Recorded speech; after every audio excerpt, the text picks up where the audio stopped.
Hi, you guys. This is the overview for week 5. Week 5 has officially started. Before I get into the overview for the week, I did want to mention everything up through week 4. I think I've graded everything. I do need to update the test grades. So if you saw your test grade once you finished, I will be going in and trying to add partial credit points where they're applicable based off of the work that you turned in. So you will hopefully see those scores going up, and I'll be doing that over the next couple of days. Other than that, I believe everything else has been graded. I did ask everyone to turn in the data set that they would like to use for the semester that they would be using for their project, and I left feedback for everybody that's turned those in. If you for some reason got a 0 on it and you turn it in, look at the feedback, because most likely I've given you some information that basically I want you to either pick a new set or rethink how you're going to use the data set that you have. But definitely read my feedback. If you have questions about it, let me know. And even if you did get a grade that was not a 0 for it, if you got perfect score, still look at the feedback, because I may have some suggestions in there or some things that you should think about. So definitely look that over when you have a chance. And if you have questions about any of that, let me know. If you did not turn in your data set yet, you want to do that ASAP, because this week, week 5, we're going to start working on the project. So I'll be discussing that in this overview video. So let's go ahead and get started. So week 5 folder is open. And so if you look, let me minimize the side here. We had our face-to-face class already tonight, and tonight we did, for assignments, we did Hunger Games Part 1 and Part 2 in class. So if you were in class, you did get credit for that. If you were absent, which there were quite a few people who were absent, you want to make sure that you do those 2 assignments. Okay, missing an assignment here or there is not a big deal, but if you start missing quite a few, that does add up. And I believe assignments are worth 20% of your grade, if I remember correctly. So that can definitely add up. Also this week, I remembered to put the videos that you should watch in the list of assignments. There's 2 videos that we're watching this week: discrete random variables. Watch that lecture, take notes. Also, the second one is called binomial probabilities. Watch that lecture and take notes. If you look at the syllabus, I mentioned inequalities as something that you should be learning this week. So that is included in the discrete random variables lecture in the first one. And then you're beginning part 2 of the final project. I'll talk to you in a minute about that and why we're not starting with part 1. Okay, and then you only have 3 homework assignments. Okay, so use the fact that there's not a whole lot to do, because if you were in class, you don't have any other assignments other than to watch the lectures and to start on the final project. And then you have these 3 assignments that can actually be done quickly once you get the hang of everything. So I want you to use that time to really dig into this project and do some data exploration. And you can also use the time to catch up on any past work that you have not completed. So definitely take advantage of the fact that we don't have as many assignments that you need to do this week. All right, so I've posted readings. We are now in chapter 4. I believe the sections are 1, 2, and 3. If you want to read over those will complement what it is that we're learning that I'm teaching in the video lectures. Let's look at the video lectures. So if you look at the videos, I've got discrete random variables and binomial probabilities. It's just those 2. And with each one, I have a set of blank notes and filled notes. You can also find the blank notes and the filled notes in those folders there, just like you can every week.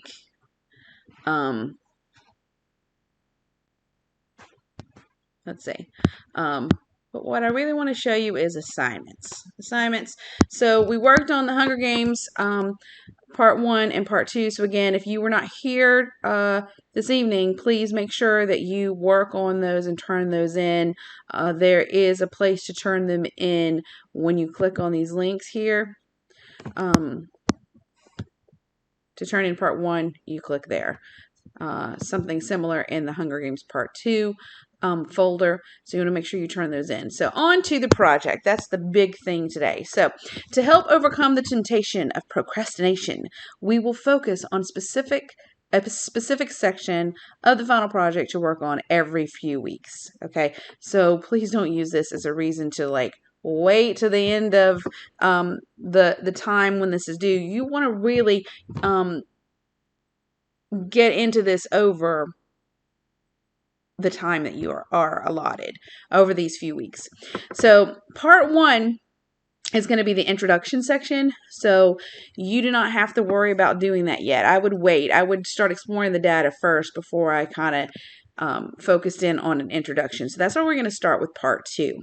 You're going to have 2 weeks to work on this. And then once you're finished, you're going to post this. There will be a location inside this folder. You'll click on this folder, final project, and then you will there will be a place to turn in the assignment. You're going to turn it in. It's more or less a rough draft. I mean, you want to have it, do it as well as you can, and you want to turn it in, and then I'm going to give you feedback on it. It'll count as a basic assignment at the moment, but eventually you'll make corrections based off my feedback and you'll put it into your final project. So let's look at what is going on here. Now, this is worth 30 points of the final project, but as an assignment, it's just worth, a little, I think I have like 10 points for this assignment just to turn it in.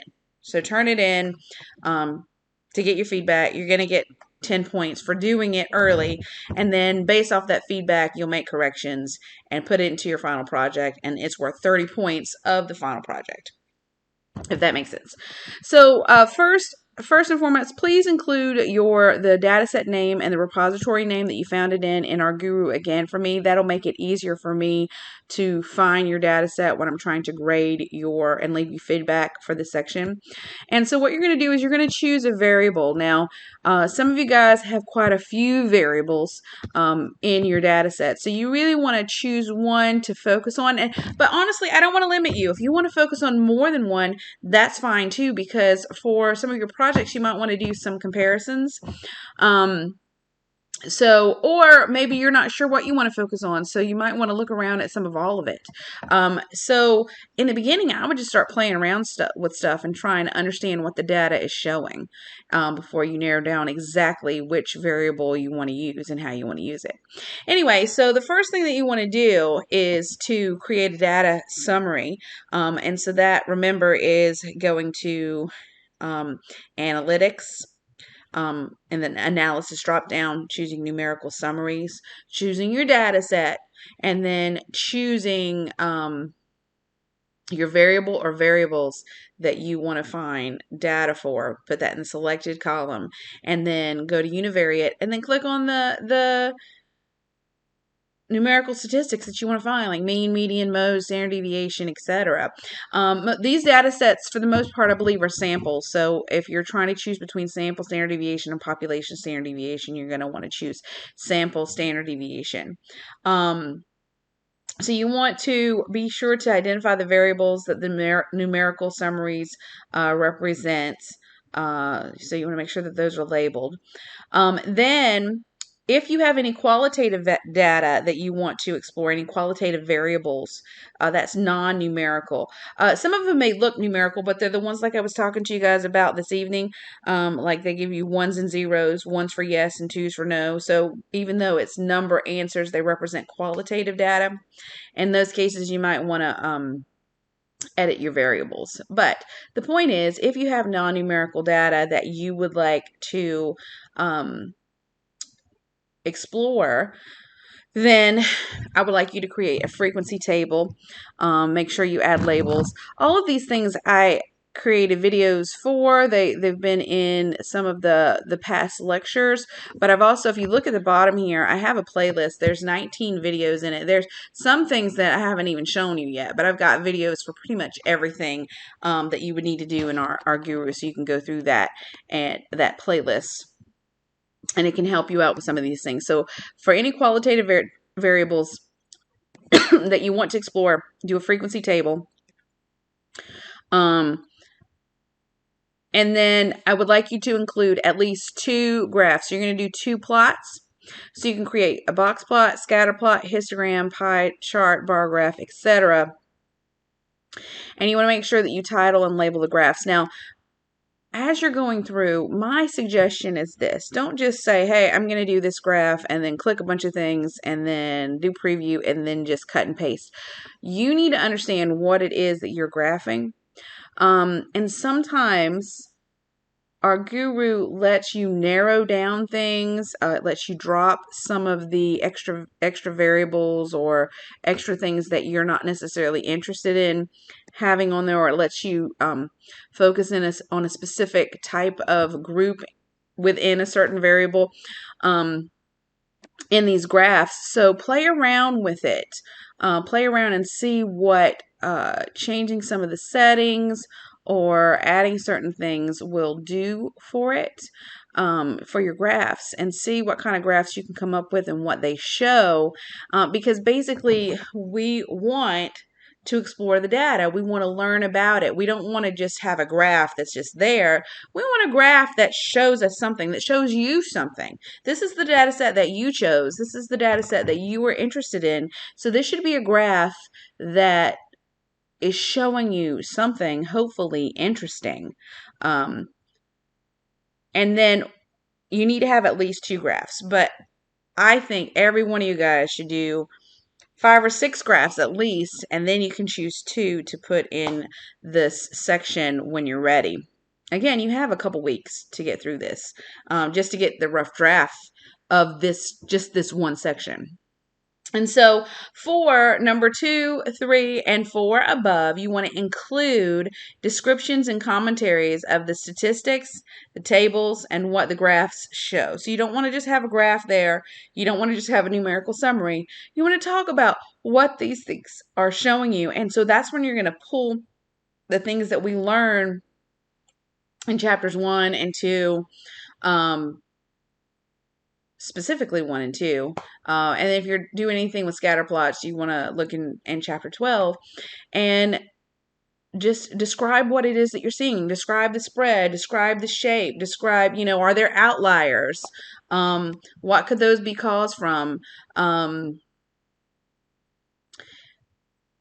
What is the graph showing? It's just be very specific and really just try to look and see what is it that this information that you are summarizing in the numerical summary or in a table or in a graph, what is it telling us? What story is it telling about the data? Okay. So really have fun with this. Really explore this data. Don't just try to click a couple buttons to throw a graph because that's requirement. Try to learn something from this. Okay. It's going to make this project so much better for you and better for me as I'm trying to go through it. So if you need any help, just let me know. I'm happy to throw out some suggestions. I do have access to all of your data. That's why we're doing it in our Guru, so that you can get help that way. So you've got a couple weeks for this section. And again, don't wait till the last minute. Use this time to explore the data, to explore our Guru, explore what it is that our Guru can do and what our Guru can show. And again, if you need suggestions, let me know. When you turn this in and I give feedback, my feedback may be, I think you should change your graphs. Or I think you maybe consider doing it this way instead. Anything that I give you, though, is going to be hopefully helping you in answering the question that you're seeking to answer in terms of this project. Okay, so I haven't really gone over what the whole project is. I am going to show this to you in a second, but that's basically what part 2 is. It's just exploring the data, seeing what it is showing you, and then once you've explored it, then kind of narrow it down in this section, part 2, where you have a number summary, at least 2 graphs, and potentially a table that's summarizing some qualitative data. I mean, this is the minimum required. You are definitely welcome to include more than that. Okay, so I'm going to click on Final Project so you can see actually what is in the final project. So I have the place where you turn this in. Notice it's not due at the end of this week. It's due at the end of next week. So 2 weeks, Monday, July 11th. You got some time. This is just part 2, by the way. So the final project, I've got it cut and pasted here so you can see the whole thing. But I also have digital copies in a docx file and PDF. So this is just showing you that for our course project, you'll design your own statistical study concerning a topic of your choice using our guru. You identify the data set already. And then the next thing you're going to do is this part 2, where you're going to give a numerical summary using tables, graphs, and summary statistics. And once you have learned about your data through these statistical summaries, you will narrow down your research question to one that can be answered by performing what's called an inference test, which is something we're going to learn in the later weeks on a population parameter. And again, you will learn more about that in the later end of the course. Okay, so you can't do the inference section until we get to those chapters. So as I told you before, throughout the semester, you're going to turn in rough drafts of each section so I can give you feedback. That's going to give you the opportunity to make corrections before you turn in your final project. You're going to you'll actually have multiple opportunities to do this. And if you take me up on my offer to give you feedback every time I ask you to, you should make an A by the end of this thing if you make the corrections that you need to make. So just going through real quick. This is the whole project. The first section is data and research question approval. That's worth 10 points. Most of you have already got that 10. So I actually gave you credit for it for doing it as an assignment this past week, but then you're going to get 10 points as part of the project. So you've already started off with 10 points. Yay, great job. Part 1 is the introduction. So for their introduction, you need to explain what data you chose, why you chose the data, what the population of the data represents, what research question or questions that you will be answering in your project, which again, some of you have some ideas of what you might be answering, but it may be tweaked by the time you get to the end. So you probably write the introduction much later. And you can add other things, any research you've done about the topic that your data is covering. If you need to look some things up, especially if you wanted more information on what the variables represented, if you do any research, you can put that into the introduction as well. If you add any information from things that you've researched, make sure you cite your sources. I'm not very particular about how you cite it as long as you are referencing it, so I know where it came from. Okay, part 2, we already discussed. That is 30 points of your project. So we've got 50 points so far, 10 for the research question approval, 10 for introduction, 30 for the graphs and numerical summaries. All right, so then 40 points goes to the inference procedure. So this is, again, something that we're going to do in later sections. So I'm not even going to go through the 10 items that you need to do for that because it won't make sense at this point. But that's the other big section. So the two big sections are part 2 and part 3. And then once you finish part 2 and part 3, you can write the conclusion and reflection. So part 4, that's 10 points. What conclusions, if any, do you believe that you can draw as a result of your study? If the results are not what you expected, what factors might explain your results? What did you learn from the project? What did you learn about the research variables? What did you learn about specific statistical analysis you conducted? Any other insights or comments you want to leave about your reflections and conclusion, you can add in this section. And then again, provide any references to any research that you included about your population outside of what you found in our guru. So that's basically it. That's the project. And you can put it in a paper format when you're finished. Or you can do a slideshow. You can be creative on how you want to present it to me, as long as it includes all of this info. Okay. I would suggest for each section, as you're turning it into me as a rough draft form, you don't necessarily need to put it in anything special. Just, give me a document with that section in it, and then you can translate it into the final project however you want that presented to me at the end.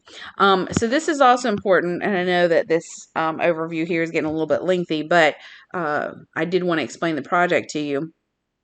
And I meant to explain some of it tonight, and we didn't have a chance.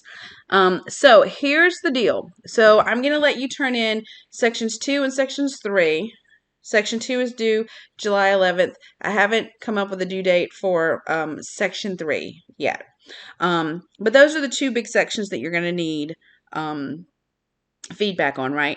So you're going to turn those in July 11th and another date. I'm going to shoot back the feedback for those. You'll look in the grade book and you'll see any feedback that I've given you, and you'll use that to make corrections.